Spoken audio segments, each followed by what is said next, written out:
Welcome back to Mr. T's Toy House.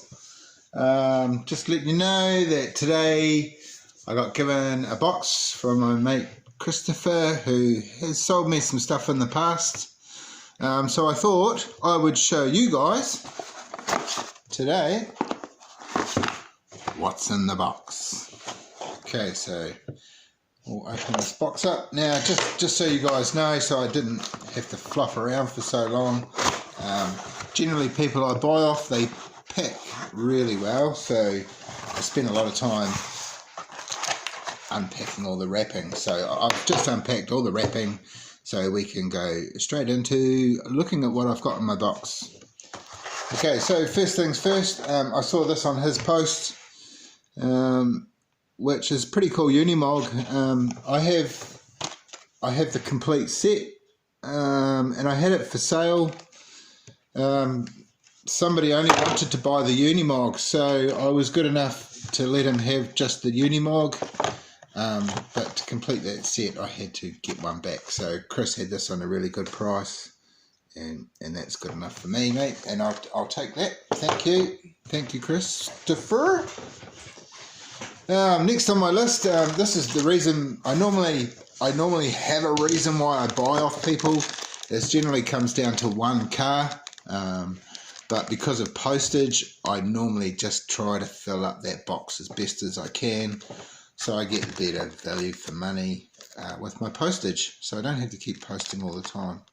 Postage, I tell you, over the years, I would hate to see the total of my postage.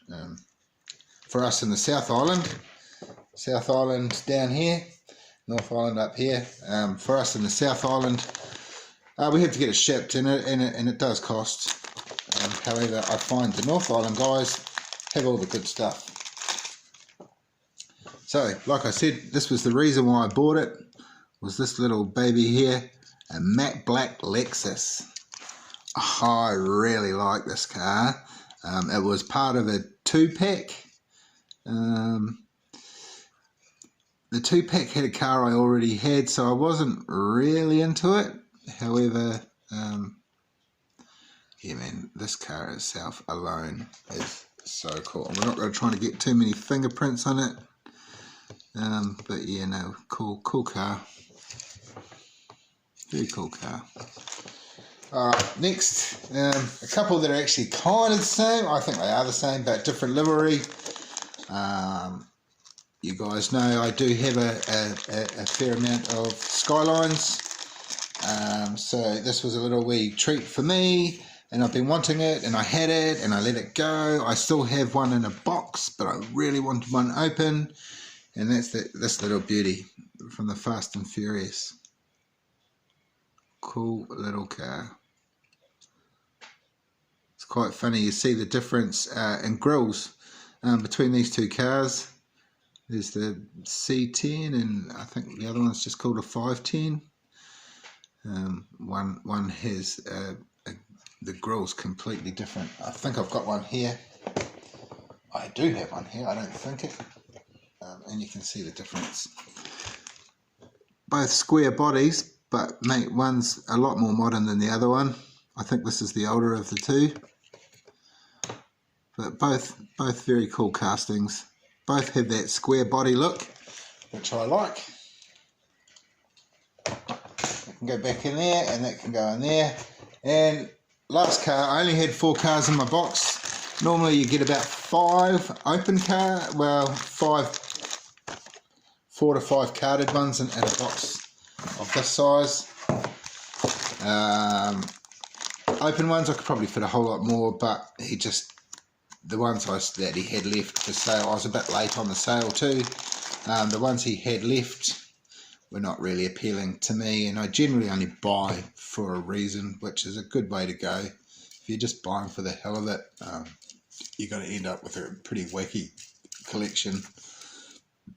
Me, how I work, I generally buy new castings, any new castings that are out there, especially when with stuff like this that are actual cars. I think that's a really good thing to do. And the other thing I do is I find castings I like and I try to buy a good run of them. Generally one of these boxes I like to try and fill. That's one of my Skyline boxes. I have plenty of these because there are plenty of Skylines. This particular Skyline here was from I think it was 2018. One of the famous sets that are out there, the J2. I call it the J2, Japanese Historics number 2. To buy the set now is incredibly expensive. I do have a set in carded, which I'm pretty happy about. But it's kind of nice to actually get some that are open, you know, like they're so much better when they're open. They're stuck in a smelly old box. Now they're out and you can see the beautiful details, you can see the shiny paint, and you can see all around the car. So much better out. However, if you're one of these people that are out to try and make a bit of money, maybe just sitting on them is okay. I find lately you seem to get the best price just as the cars come out. If you get a good set and you put it straight on eBay, you can get a good price for it rather than maybe say 2 or 3 years later, which you'll find people start selling those things quite cheap and you'll miss out. So by sitting on it, sometimes it's not always the best thing to do. Me, I have a sort of a 10-year plan where I'll sit on them for 10 years and see where they are after those 10 years, and who knows. Mattel are very sneaky though. They will recast some of the really expensive ones that are sitting there that are well sought after. Good example is the Toyota from Back to the Future. They were sitting at $80 a piece. Now you'll probably, because they recasted it, however, you won't get it in the original packaging, but you will still have that piece, and yeah, you'll probably pick that up anywhere between $10 to $40 in New Zealand. Yeah, so cool. Anyway, thanks for seeing what I had in my box. I hope you guys enjoyed it. It's short and sweet. I don't mind short and sweet. I hope you guys don't mind either. All right, thank you. Like and subscribe. That always helps me. Comments help too. I've got some pretty good comments from some people that are, and it just lets me know I'm going in the right direction. Yeah. Thanks everybody. I'll see you again. Cheers.